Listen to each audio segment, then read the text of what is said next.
All right, we're going to talk today about rapid sequence intubation. My name is Aaron Botso. I'm one of the field training officers here with Ncad Ambulance District. But let's talk about why RSI is important. Okay, the most important task in patient care is providing proper assessment to dictate the proper treatment. The thing about it is we need to be able to realize when RSI is necessary. And it's kind of a fine line between, we could go out there and RSI every patient we came across, but, is that the proper treatment? So performing a good, thorough assessment, really helps to dictate, whether or not this procedure is necessary. RSI, like I said, as far as that goes, controlling the airway, is kind of the end goal of RSI, but this can be really critical in the survival of the patient. RSI, as far as that goes, is basically to control an emergency situation.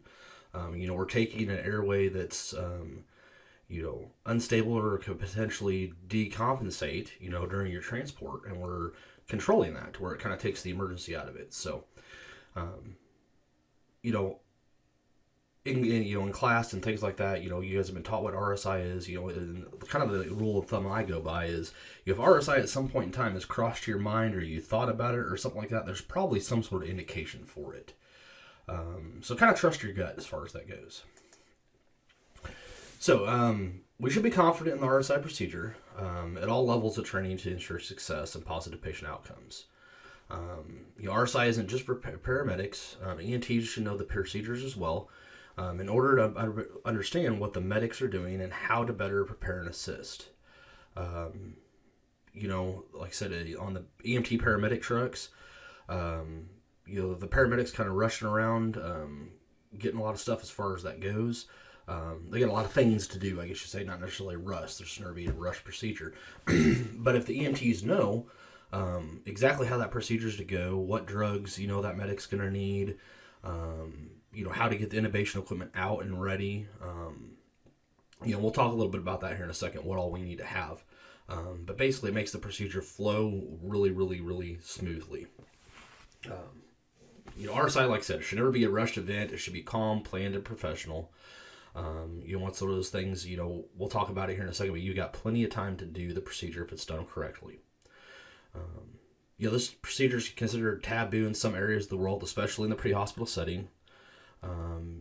There's been some horror stories out there as far as that goes of RSI's gone wrong, or necessarily people maybe RSIing people when they shouldn't, and then obviously not RSIing people when they should. So it's one of those things. But like I said, when it's done correctly and confidently in conjunction with proper assessment, the patient outcomes are almost always improved.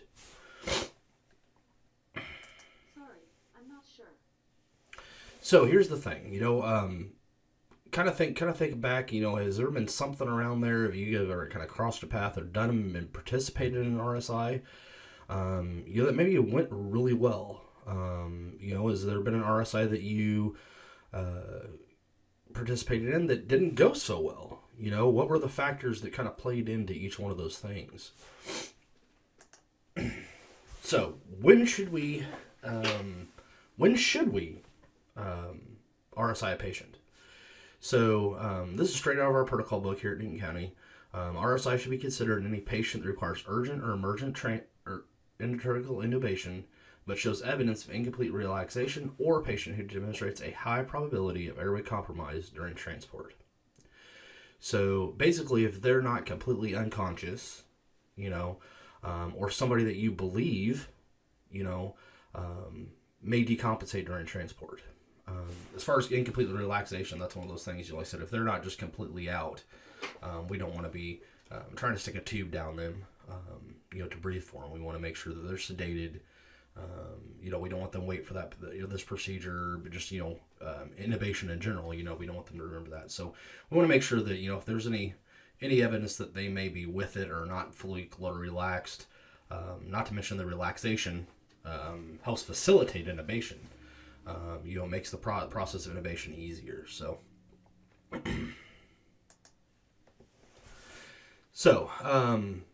Is the patient unable to attain the or a patent airway with these means or showing signs of poor ventilation? The things as far as that we always kind of say BLS before or ALS.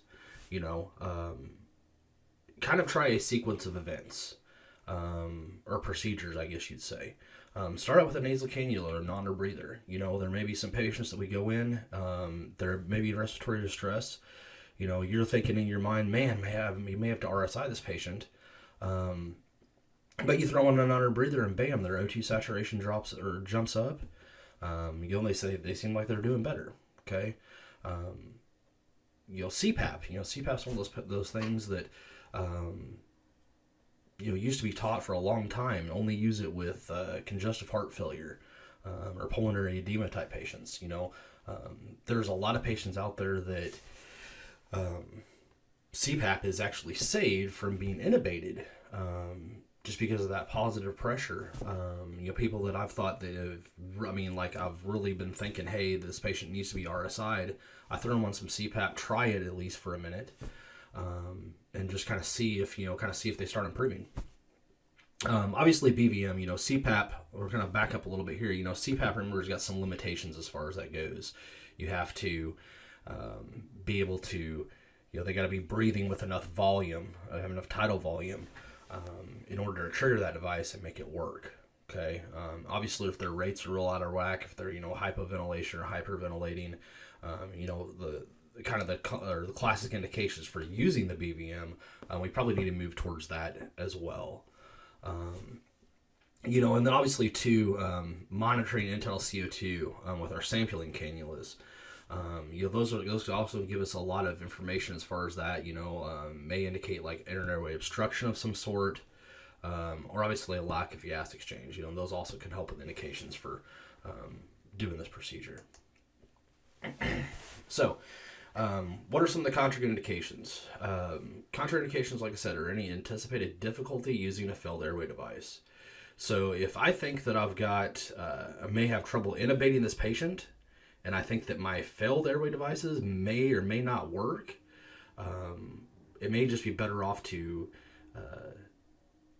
stick or transport with a basic airway in place, especially if that's working. Maybe get them to the hospital where there's a few more tools to secure that airway. Any hyperkalemia, like dialysis patients, things like that. Any neuromuscular diseases such as like Guillain-Barré, muscular dystrophy, those types of deals. Any severe upper airway trauma, stridor or upper airway obstruction. Really obese patients, any penetrating injuries to the eyes or face, really. Patients that are in renal failure, any history of malignant hyperthermia, and then also their anatomy. That kind of goes back along with obesity. But the anatomy can really kind of predict difficulty, especially if opening their mouth, and if they can, kind of judging that Mallampati score. Kind of gives you an idea of basically, is their airway anterior, posterior, things like that. Kind of keep all those things into consideration. So like I said, here's just a couple of questions here to kind of recap what we've gone over. What are some of the indications and situations where we have use RSI? In the past, like I said, maybe you have an overdose patient. Like I said, they may be unconscious. Maybe some snoring respirations, things like that. Those are some situations where I've used them in the past. Motor vehicle accidents with head injuries, those types of deals. Burn patients. Those are patients that we would talk about, really aggressively RSIing these patients just for the fact of airway swelling. Okay. Has there ever been a time that you choose not to RSI a patient and did it turn out to be the right call? It's kind of what we've hit on a little bit, did CPAP work? Did we try all those, kind of a progression of events? Did we try that, nasal airway, oral airway? Did we try a nasal cannula, non-breather, CPAP? Did all these things, did it work? Okay.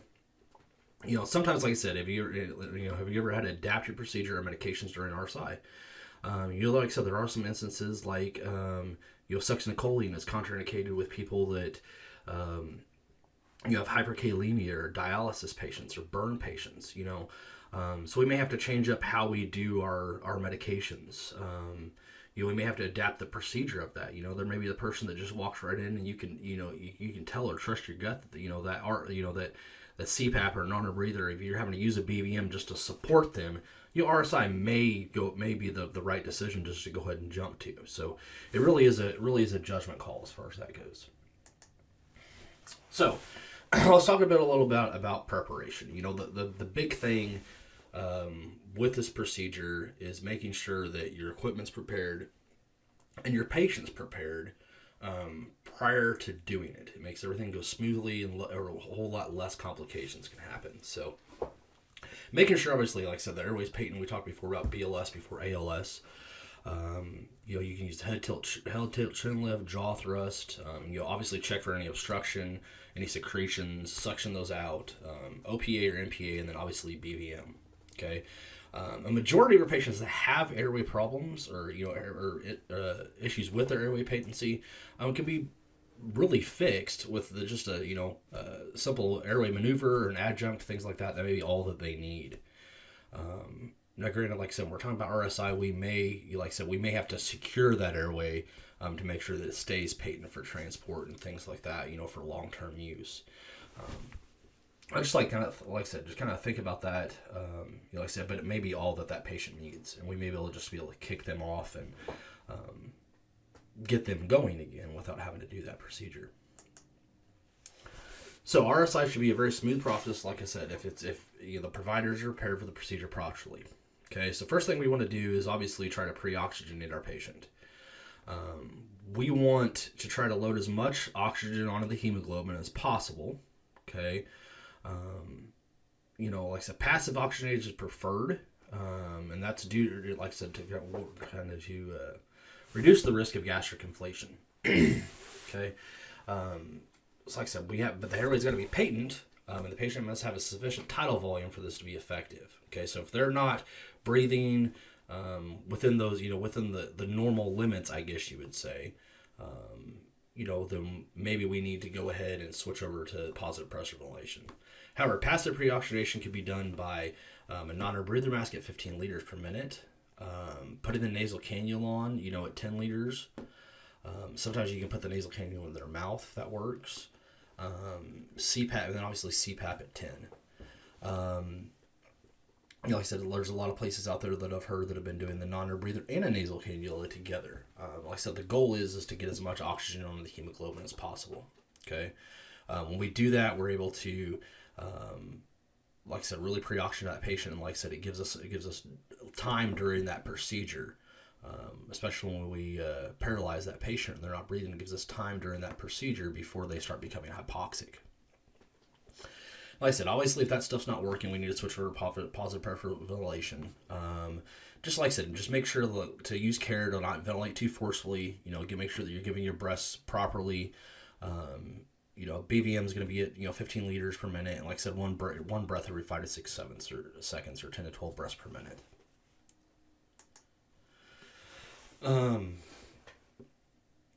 Like I said, as far as that goes, the goal is to get O2 attached to as many red blood cells as we can. This really provides us about as much as about 4 minutes before hypoxia can become dangerous. We need to make sure that we're monitoring SpO2, but you've got to kind of think of that a decrease in SpO2 is kind of a delayed sign that you would see, just because of the billions of little red blood cells that we have in our body. So if we're starting to deplete that oxygen off there, like I said, the cells may already be becoming hypoxic. So what kind of equipment do we have to have? We make sure, like I said, it's really important just to make sure that we got everything out, ready, and those types of things, just to make sure that everything goes smoothly. The last thing we want to do is need something and have to get it out, go in a hurry or in a rush or something like that. We don't want to take a controlled sequence of events and turn it into an emergency situation. Okay, so having everything out and ready is really important. Suction, we want to make sure that we've got, our main oxygen tank in the ambulance, portable oxygen, things like that are all at least full enough to be able to, sustain during that procedure and during transport. Obviously our BVM, many of our backup airways, our failed airway devices as far as that goes, the King, the combi tube, things like that. Guys, kind of the days of multiple attempts at intubation's over. If we get out there and we try to RSI a patient, like I said, kind of my rule of thumb is like two, three intubation attempts at the tops, and then just throw in one of these failed airway devices. Like I said, the goal is to secure their airway. Okay, make sure your laryngoscope's out. Make sure that the thing's bright enough to see. All those things. The last thing you want to do is get somebody paralyzed and get in there and not able to see what you're looking at. Obviously, the endotracheal tube, it's a good idea to at least, kind of judge their size and maybe have out and ready, one size below and one size above, just in case. Any stylettes. Obviously, the bougie. The bougie is really an awesome tool to use, especially, maybe preloading the tube onto the bougie. But the bougie, like I said, really does increase your chance of success with intubation. Obviously, some sort of tube holder, way to secure the thing, tape if we need it, and then obviously Ncad CO2 to place on there after intubation. So we'll talk a little bit about the drugs that's used. Like I said, this one's kind of going out of practice a little bit, but we're going to kind of see what happens. Lidocaine is used for pre-medication of a suspected head injury patient or a patient with suspected increased intracranial pressure. Okay, that's exactly what it says, guys. So if you suspect, head trauma of some sorts, and especially somebody with an altered LOC after a traumatic event, or a patient that like I said, you're seeing the signs of, that Cushing's triad, seeing those signs of that increased intracranial pressure. The thought is that lidocaine will block an increase in ICP during that treatment. Like I said, the lesion surgeon is starting to say there's really no effect with this treatment. Right now, our protocol says that we dose 1 milligram per kilogram IV or IO. And when we're given the lidocaine, like I said, this is a pre-medication drug. So we want to make sure that we give this prior to the RSI procedure. So this really should be one of the first drugs that we give if these are a suspected deal, because we want to give that lidocaine enough time to work. Keep in mind too, when we're giving this, it's also a slow push. We're giving, like I said, it's 2% cardiac lidocaine. So when we're giving this, like I said, the last thing we want to do is cause a cardiac arrhythmia or something like that. So it is a slow push. But like I said, make sure we're giving that lidocaine time to work, to block that increase in ICP. So start off here with some of the sedatives. Frontline sedative that we're using right now is etomidate. Etomidate, like I said, is a sedative for general anesthesia induction. It's short-acting effect, typically seen within 1 minute, and usually lasts for about 3 to 5 minutes.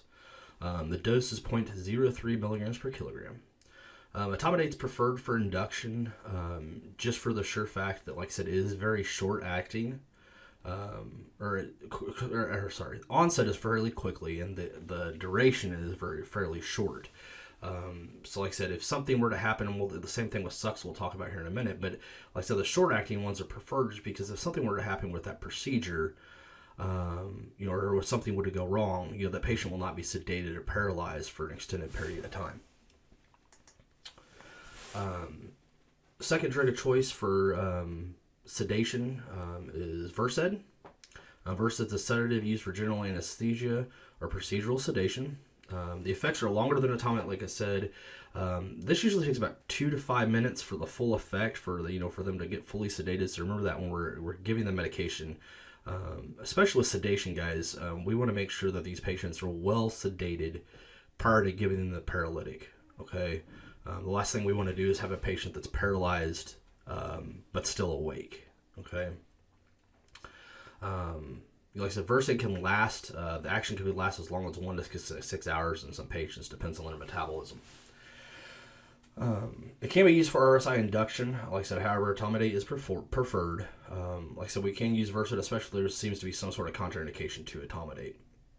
So contraindications for Versed, like I said, include hypotension or shock, and then use caution in the young or old.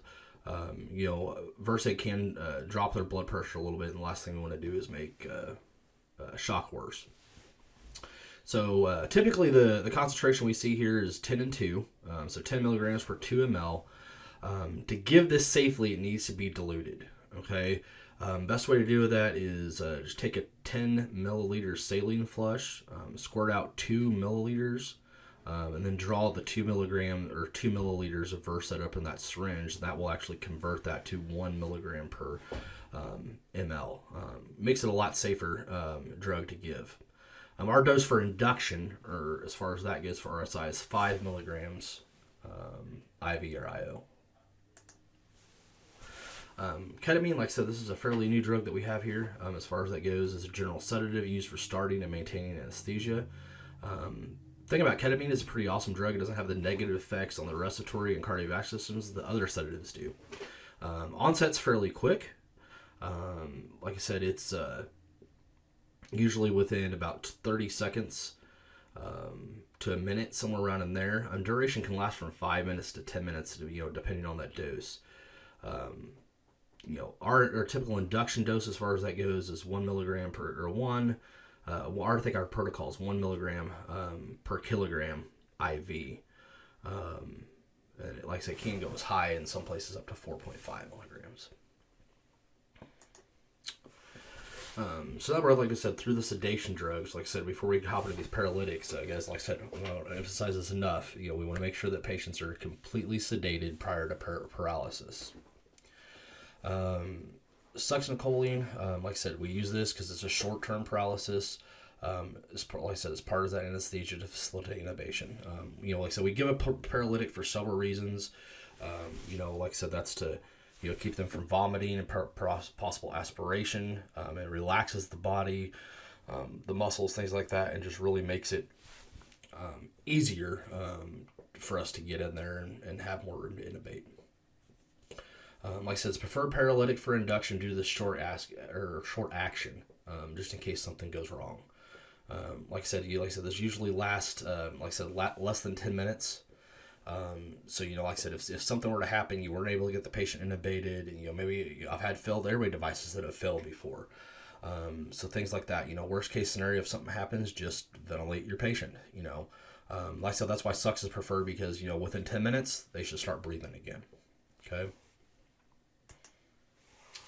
Rocuronium, it's used because this is kind of a short to intermediate term paralysis. Like I said, this is used to facilitate intubation and obviously for post-intubation paralysis that we use here. We can't use it for induction if we need to. Like I said, if there is some contraindication to succinylcholine. Like I said, we most commonly use it for post-intubation paralysis. So once we have the tube in, it's confirmed. As far as that goes, we can give some sort of sedation to follow that, and then we can give rocuronium to make sure that it remain paralyzed throughout transport. Onset of this drug is like 1 to 2 minutes, and the duration of this is somewhere between 20 minutes and an hour, depending on your patient. So the induction dose, as far as that goes, is going to be 1 milligram per kilogram IV or IO. And if we're using it post-intubation paralysis, it's going to be 0.6 milligrams per kilogram IO. Vecuronium, every now and then we'll get this on the truck, just depending on what the drugstore is selling today. But vecuronium, like I said, is used, it's basically pretty close or similar to rocuronium. It's a short to intermediate term paralytic. Like I said, this is most commonly used in post-intubation paralysis. Onset is pretty much the same. 1 to 2 minutes. Duration of action is going to be 20 minutes to an hour. As far as that goes. So, typical pre-hospital dose for vecuronium is going to be 5 milligrams. Atropine. Atropine, especially in pediatrics. Some of the thought processes around the world is atropine is used to treat a reflex bradycardia. It's pretty rare, but like I said, if your patient becomes bradycardic during this procedure, like I said, hyperventilate them. Make sure that the oxygenation's is happening. Ventilation and oxygenation, respiration is all going on. And like I said, if that doesn't help them, we can give them 0.5 of atropine IVIO. So let's think about this here for a little bit. You're transported a patient that you performed RSI on. It's been about 10 minutes since induction. The patient's eyes are producing tears. What's that a sign of? And what medication should we give? So one of the first things that you'll see if we're monitoring closely, like I said, we need to be monitoring our end-tidal CO2. One of the first things that you may see is a dip in a square waveform, kind of in the middle. That's called a coronary cleft. That's actually a sign on your end-tidal CO2 that that patient's diaphragm is starting to wake up or starting to move again. And that could be an early sign of, like I said, the paralytic starting to wear off. If you see tears or tear production, things like that, that may also be a sign that that paralytic's starting to wear off, and that they, like I said, they may be sedated with no paralysis. Paralyzed with no sedation. So like I said, what we need to do is, like I said, we always want to make sure that we're not just giving one or the other. If we're giving these drugs, we always give a sedative prior to a paralytic. We don't just give one without the other, because like I said, we want to make sure that they're sedated.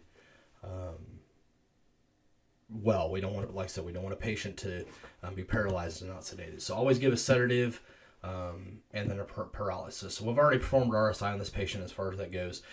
So our drug of choice would be 2.5 of Versed and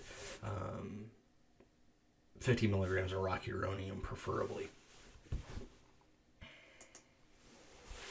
So monitoring this patient, like I said, prior to, especially during induction, those types of things, we need to at least have a 4 lead on there, and attempt to obtain a 12 lead EKG. It's a good practice doing a lot of patients, and you can catch a lot of things by getting 12 leads, especially anybody that's got a complaint in their chest or respiratory distress or problems in those instances. Making sure getting a 12 lead, we may be able to capture something or find something out there that we may not always know. We want to make sure we got IV or IO access. Like I said, preferred is an 18 gauge or larger. If possible, try to get a second IV prior to induction. If not, we for sure want to have one after the procedure's over. IO access is perfectly fine to perform an RSI with. Tibial access is probably your secondary spot. The humerus access is the preferred spot for the procedure. We need to make sure, like I said, they're pulse ox. With that pre-oxygenation, we want to make sure our target's kind of 100% prior to induction, and that's just one of those things that we want to make sure that pre-oxygenation's happen. We got as much O2 on there as far as it goes. Monitor their pulse ox throughout the procedure. If it falls below 94%, stop what we're doing. Bag them, ventilate them, whatever we may need to. We make sure we keep it above 94.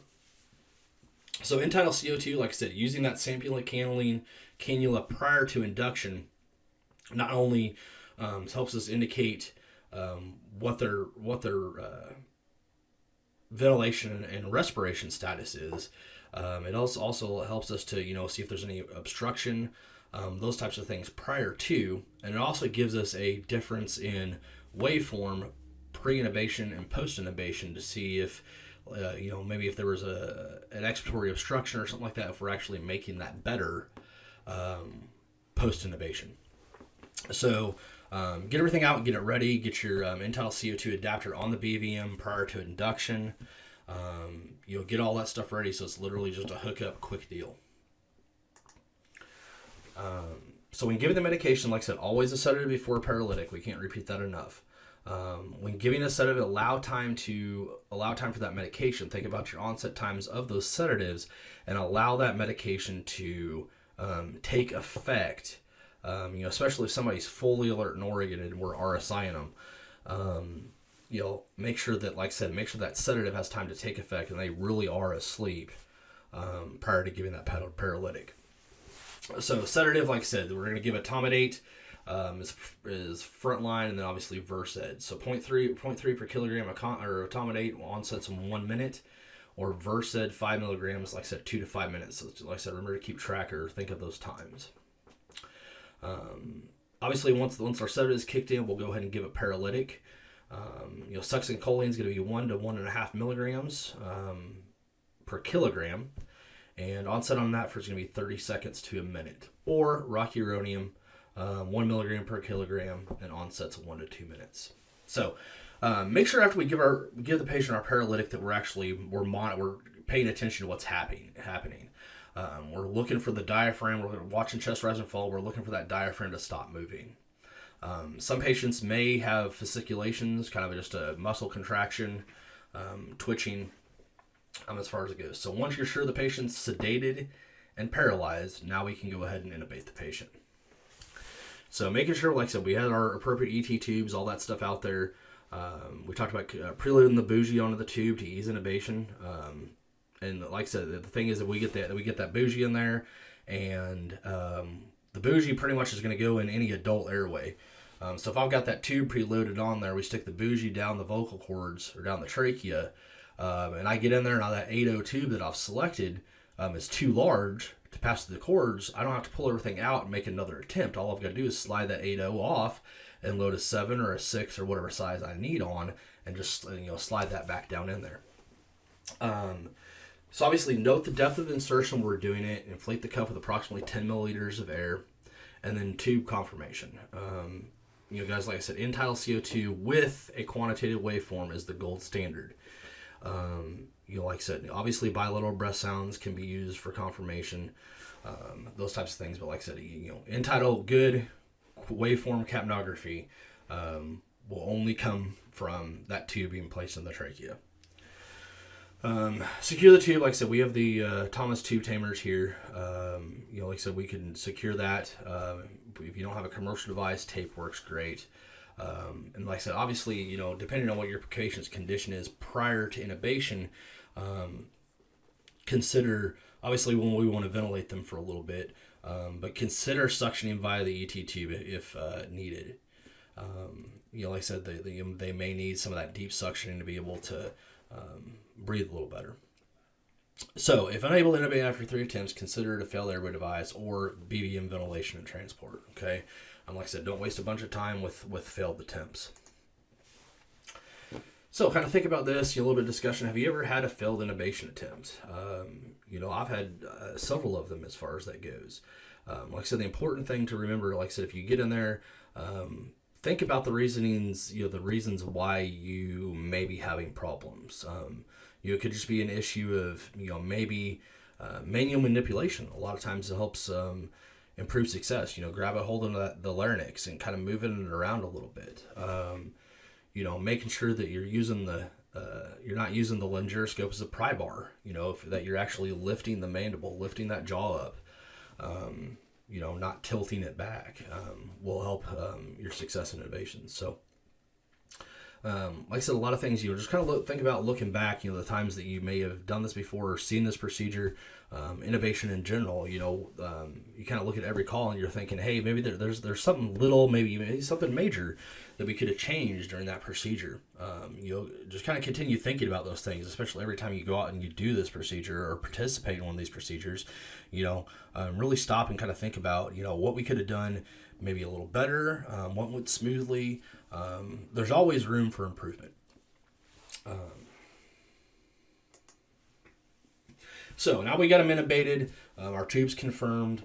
What do we need to do after? Okay, so obviously monitor their airway using end-tidal CO2 during transport. Okay, that is a mandatory deal. If you got somebody that's intubated, they have to be on end-tidal CO2.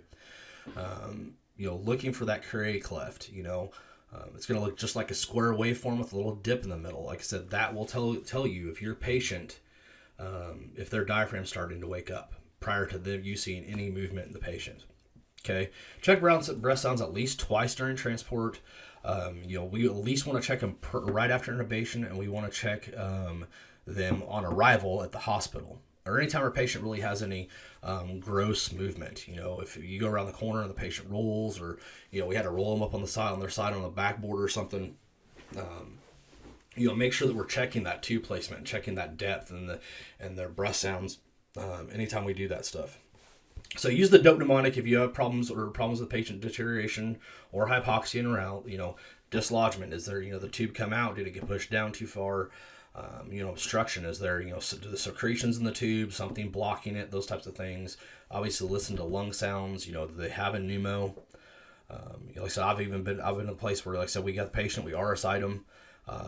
And this lady, obviously she was a real bad emphysema patient, popped a lung, and she ended up with attention pneumothorax from RSI. So these things can happen.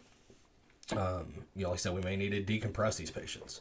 And then obviously our equipment, we make sure that, it could be a malfunction with our equipment, and those types of deals. So,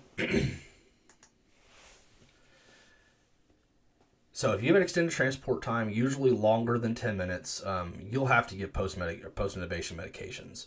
Like I said, a good rule of thumb is I kind of go by, and like I said, that's what we have guidelines, guys. Is a good rule of thumb. The thumb to go by is, once that patient, we're sure that tube is there and it's in there and it's secured. Let's go ahead and give them some sedation and some paralytics, because like I said, we don't want them waking up in the middle of that, and especially pulling out that tube if they really need it. Same thing again, sedative before paralytic. So we talked about that. Obviously Versed is usually 2.5 to 5 milligrams. As long as their systolic blood pressure is greater than 100. Vecuronium, 5 milligrams, or rocuronium, 0.6 milligrams per kilogram. Usually works out to be around 50 of rock. So on the same thing we kind of talked about that Curary cleft just a second ago, is, like I said, looking for that paralytic to wear off. We'll see this before the patient even starts to move. You'll see this, it looks like a regular square unobstructed waveform, and then you've got that little dip, what we call that diaphragmatic dip. We call it Curary cleft in there, and that's indicating, like I said, that diaphragm is starting to move or wake up. So what do you think? What's your opinion? Should a patient be transported emergently after an RSI? A lot of patients, like I said, obviously we just performed a pretty invasive procedure. The patient's intubated, but really in reality, this is not necessarily a indication. Just because we RSI'd this patient, it's not an indication for emergent transport. Especially in an isolated instance where we actually fix the emergency by RSIing the patient. Obviously, if there's a trauma or some other sort of the mechanism or nature of illness that's going on that indicates an emergent transport, then by all means we should do it. But a lot of the research has showed too, if we just have a patient that's sedated and paralyzed, the excessive speed, the jostling of the patient in the truck, the stimulation from the lights, the sirens, things like that actually will make those medications not last as long. It's providing more stimulation to the patient. So like I said, especially like I said, if we've taken an emergent situation and we've changed it to a non-emergent situation, just because we're ventilating somebody on an endotracheal tube on the way to the hospital is not necessarily an indication by itself for emergent transport. So, what should we do when we get to the hospital?